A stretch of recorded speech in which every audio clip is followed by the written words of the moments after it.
Bonjour, est-ce votre premier pèlerinage à Kunamama? Oui, c'est mon premier pèlerinage à Kunamama. Et quelles sont vos impressions? Alors, impressionné déjà de l'histoire du site, et puis impressionné quand on est rentré, je me suis dit mais c'est où? Parce qu'on roule, et quand on arrive et qu'on voit les croix, ben, je me suis dit oula, ça veut dire que ces personnes étaient vraiment isolées, loin de tout. Et je me dis mais dans quelles conditions elles ont vécu? Donc j'ai été enchantée d'entendre Monseigneur expliquer, parce que je pense qu'on est loin de la réalité de ce qu'ils ont vécu, mais on a au moins déjà un aperçu de par la distance qu'on parcourt, de par le site qui est beau aujourd'hui. On a au moins une idée de ce que ces personnes ont vécu et le courage qu'il a fallu dans la foi de demeurer attaché au Christ. Voilà. Très bien. Merci beaucoup. Votre prénom? Sylvie. Et Andrés. Alicia. très bien. Vous êtes heureux d'être là. Vous êtes heureux d'être là avec maman? Quelles sont vos impressions? Qu'est-ce que ça vous fait de vivre ce premier pèlerinage à Kunamama? C'est parce que c'est la première fois que je vois des choses comme ça. Et en plus, on fait une messe en bas d'une carbée. Oui. Donc, je ne sais pas comment ils ont réussi pour faire ça. C'est où? Très bien. Merci beaucoup, Andrés. Et toi? Ben moi, je suis heureuse d'être là parce qu'il y a plein de gens et je ne suis pas tout seul. D'accord. Très bien. Merci de votre témoignage. Bonjour. Est-ce votre premier pèlerinage à Kunamama? Oui, c'est mon premier pèlerinage. D'accord. Et quel est votre prénom? Je m'appelle Pierre-Yves. D'accord. Enchanté, Pierre-Yves. Voilà, très bien. Et donc, quelles sont vos impressions? Je suis très surpris par le nombre de personnes qui sont venues. Je ne pensais pas que autant de Guyanais viendraient pour le pèlerinage et se souvenir des prêtres de la Révolution à un bout d'histoire très particulier de la France. D'accord, très bien. J'ai cru comprendre que vous faites partie de ceux justement qui ont nettoyé le site, la préparation du site. Oui, on est venu en avant-première et donc c'était assez touchant parce qu'il y avait très peu de monde à ce moment-là. Forcément, la végétation avait un peu repris ses droits dans le cimetière et donc d'une situation un peu désolée, on a réussi à libérer un peu ça. Il y a encore un énorme travail qui a été fait après sur le site et là, voir le même site aujourd'hui très occupé, très vivant, c'est assez touchant. Ouais. Très bien. Merci beaucoup à vous. Merci. Bon pèlerinage, bon chemin de croix. Merci. Au revoir.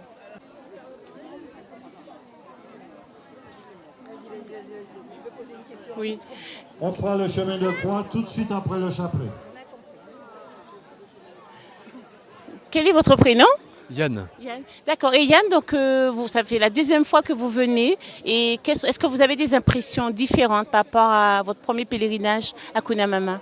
Mais je ne pensais pas avoir autant d'émotions cette fois-ci que la fois d'avant, mais il y a autant d'émotions en fait. Et cet endroit qui a été très difficile pour les prêtres réfractaires, pour nous, je trouve que c'est un vrai lieu de paradis. De voir cette communion, cette foi entre toutes ces communautés, je trouve ça très touchant et je trouve que c'est magique en fait. Et je serais content de venir la troisième fois l'année prochaine. D'accord, très bien. Merci beaucoup Yann pour votre témoignage. Merci. Bonjour, donc Madame Assar. Donc je ne vous demande pas votre nom parce que vous êtes quand même très connue. Donc voilà, ça fait plaisir de vous voir ici. Voilà, c'est un très bel exemple pour nous. Donc quelles sont vos impressions d'être présente ici? Ici, c'est l'histoire de la Guyane.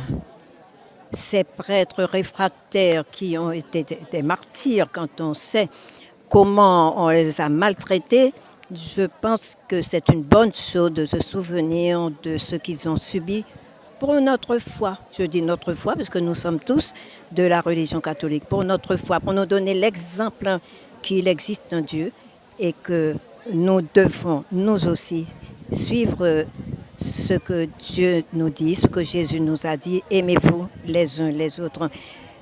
Ils n'ont pas voulu, comme beaucoup de martyrs, il y a beaucoup de martyrs, je les connais un peu maintenant, puisque chaque matin je lis la vie des saints à la radio, et il y a beaucoup de martyrs pour la foi. Ils ont beaucoup souffert, on les a tués, on les a écartelés, on les a bouillantés, on les a lâchés dans l'arène aux bêtes pour les tuer. On leur a fait beaucoup de mal. Et ces prêtres ici ont subi le martyre comme ils ont subi le martyre, c'était Israël, quand la religion catholique a commencé. Donc, c'est surtout en Guyane. C'est l'histoire catholique de la Guyane et je pense que les catholiques doivent être fiers. Entre guillemets, on ne peut pas être fier de ce qui s'est passé, des misères qu'on leur a fait, mais on peut être fier de voir comment, en Guyane, ils ont donné leur vie pour Dieu. Comment ils n'ont pas renié, ils ont supporté pour Dieu. Et c'est ainsi que nous aussi, nous devons non pas lâcher quand il y a les épreuves, nous dire qu'avec Dieu, tout ira bien. Il faut supporter au nom de Dieu. Il a bien souffert pour nous, il est bien mort pour nous. Donc, il faut que ces martyrs soient déclarés martyrs. Luttons, prions pour que nous ayons aussi nos martyrs de Kunamama reconnus. Très bien. Merci beaucoup, Madame Assar. Bonjour, quel est votre prénom? Eliane. Bonjour Eliane, donc quels sont votre impression? C'est votre premier pèlerinage à Kunamama? Non, ce n'est pas le premier parce que ça fait des années, tout au début, ça fait des années déjà. Il y avait M. Belair qui était le responsable de l'association et je venais, c'était au mois de novembre, c'était même pas fin octobre. Et je venais avec ma famille, ma mère, des copines et tout ça dans la voiture et on venait régulièrement chaque année. Très bien, donc c'est une habitude pour vous. Il y a eu la rupture et là j'ai été invitée par Sœur Marie-Françoise. Elle me dit, tu fais pour pèlerinage? J'ai dit, ben, pourquoi pas. D'accord, très bien. Merci beaucoup Eliane, merci beaucoup. Bon pèlerinage, merci, au revoir. Bonsoir Patrick. Bonsoir Christine, bonsoir à tous les auditeurs de Radio Saint-Gabriel. Comment allez-vous? Je vais dire bien, je suis heureux, j'ai plein de joie dans le cœur, mais physiquement je suis un peu fatigué. Après toutes ces longues journées de préparation, mais nous sommes heureux, nous sommes contents parce que nous avons de bons retours, les gens ont apprécié. Donc le pèlerinage s'est bien passé, au dire de beaucoup de monde, de Monseigneur Rancé notamment. Donc nous avons de la joie dans le cœur et la fatigue va s'estomper, c'est pas grave.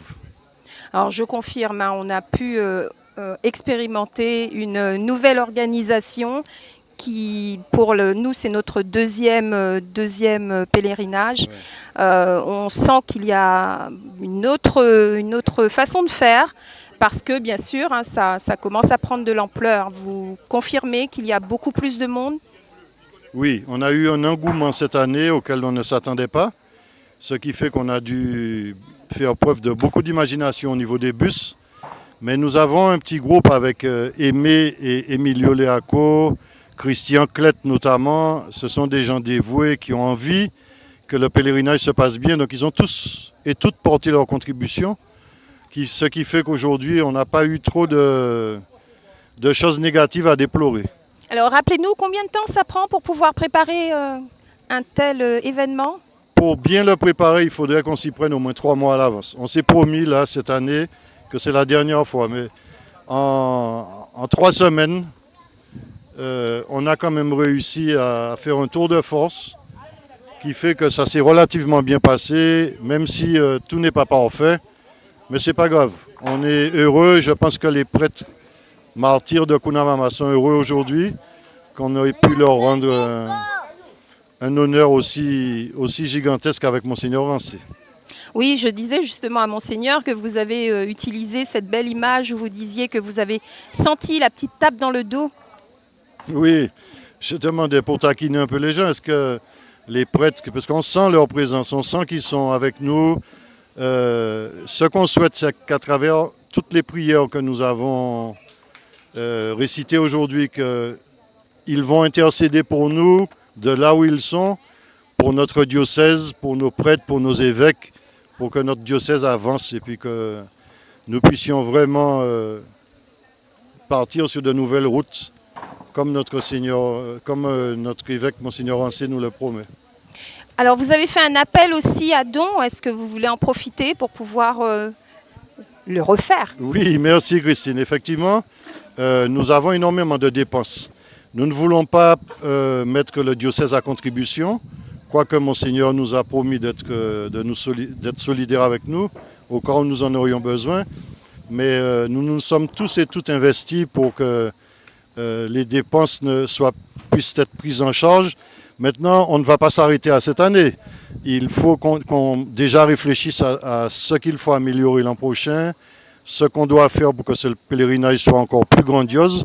Donc on en appelle à toutes les bonnes volontés déjà, aux gens qui veulent nous rejoindre au sein de l'association des amis et bienfaiteurs de Kunamama, et aussi aux donateurs qui peuvent nous permettre d'avoir un petit matelas financier pour que l'an prochain on puisse faire face aux dépenses beaucoup plus facilement que cette année. Je pense que le message est bien passé. Merci encore. Christine. Bonne continuation. Merci, bonne fin d'après-midi et bon retour à vous. Merci. Monseigneur, merci d'être avec nous, merci de nous donner cette interview. Bonsoir. Bonsoir Voilà. Christine et bonsoir à vous, chers amis qui nous écoutez en ce moment et qui nous voyez. Alors, deuxième édition de Kunamama. Comment ça s'est passé? Oui, c'est la deuxième édition pour moi et de fait, c'était encore plus grandiose que l'année dernière. Et vraiment, l'année dernière, j'étais complètement conquis. Ben là, je le suis encore plus. Et c'est vraiment un lieu dont je sens qu'il aura un grand avenir. Je crois que c'est un lieu qui, dans l'avenir, sera un vrai lieu de pèlerinage. Et pas seulement pendant la saison sèche. On espère avoir un autre accès qui nous permettra d'arriver ici plus facilement, puisque pour nos auditeurs, je signale qu'il faut 11 à 12 km de piste quand on quitte la nationale pour arriver sur le site. Mais il y aura peut-être moyen de tracer un autre parcours de 3 km seulement et qui nous permettra l'accès même en saison des pluies. Quelle bonne nouvelle. Enfin, Quelle bonne nouvelle. on espère. On a plus de monde cette fois-ci. Oui, on a beaucoup plus de monde, beaucoup plus de pèlerins qui vous ont suivi sur tout le chemin de croix et qui sont là depuis ce matin en fait. Je crois qu'il y a eu une douzaine de cars si je ne m'abuse. La mairie d'Irakubo qui s'y est mis, ainsi que l'association dont j'oublie le nom, je suis désolée. Oui, c'était l'association qui parraine un petit peu le pèlerinage. Donc c'est une association qui est au service. Ce sont les amis de Kunamama qui donc se sont constitués en association pour faire vivre le pèlerinage, pour faire vivre ce site. Et donc nous les félicitons bien sûr pour leur engagement et puis on leur souhaite de bien continuer, de bonne continuation pour que ce pèlerinage, encore une fois, non seulement continue après plus de 2 siècles, puisque je rappelle que nos amis ont été, nos amis prêtres qui sont morts ici, c'était en 1798, donc on a déjà plus de 200 ans, donc c'est de 225 ans, n'est-ce pas? Donc ça commence à dater, et pourtant on voit que le pèlerinage reste vivant, et c'est notamment grâce aussi à cette association. Oui, justement, je voulais parler de la présence de ces prêtres, comme l'a dit Patrick, qui a dit qu'il a senti qu'on l'a touché dans le dos. Et une belle image pour dire qu'il y avait, j'ai ressenti beaucoup plus de ferveur, beaucoup plus de présence. Qu'en pensez-vous? Comment vous l'avez ressenti? Moi je trouve qu'ici il y a une atmosphère et que ces 63 tombes de martyrs prêtres, voilà, ça dégage quelque chose, ça dégage une présence, de multiples présences bienfaisantes. Ces hommes ont été jusqu'au bout de leur engagement. Ils ont donné leur vie en pardonnant à leurs bourreaux, et en les aimant, en aimant leurs ennemis, comme le Christ le demande, en invoquant la miséricorde de Dieu, comme disait le Père David, qui est mort ici. Il dit, moi, j'ai pas d'ennemis. Parce que son père lui demandait, qu'en est-il de tes ennemis? Il dit, mais j'ai pas d'ennemis, je suis un serviteur de la paix, je ne peux pas avoir d'ennemis. Et Dieu m'est témoin, dit-il, que lorsque j'invoque le nom de mes persécuteurs, c'est uniquement pour invoquer sur eux la miséricorde de Dieu. C'est pas pour appeler à la vengeance, c'est pas pour appeler quoi que ce soit d'autre, c'est juste la miséricorde, c'est juste le pardon qu'ils appelaient sur leurs bourreaux, sur leurs persécuteurs. Et ça, c'est un témoignage absolument merveilleux, et ça nous stimule, nous, pauvres pécheurs, qui sommes là et qui souvent sommes fâchés quand on nous fait une petite crasse, on en veut aux gens, on pardonne pas, on pardonne difficilement.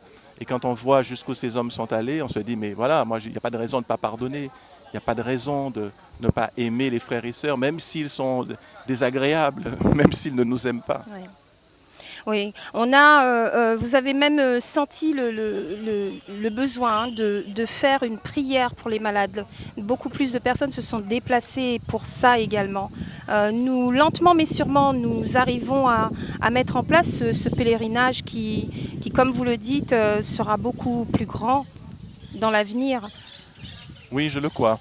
Et c'est vrai qu'à la fin de la messe, il y a eu cette bénédiction un peu développée, et notamment pour les malades. Et parce que bon, on sait qu'on a des intercesseurs de premier plan avec ces martyrs qui ont enduré toutes sortes de souffrances avec amour et qui les ont offertes pour nous, pour le salut du monde. Et ces puissants intercesseurs sont là sur ce site. Donc c'est vraiment un des lieux privilégiés pour prier pour ceux qui souffrent, ceux qui sont dans l'épreuve. Eux qui sont passés par là, eh bien, ils peuvent nous aider. Et j'en suis totalement persuadé. Je suis sûr que leur intercession nous amène beaucoup de grâce et nous amènera à l'avenir encore beaucoup de grâce. Merci Monseigneur, merci beaucoup. Avec plaisir, à bientôt. Au revoir.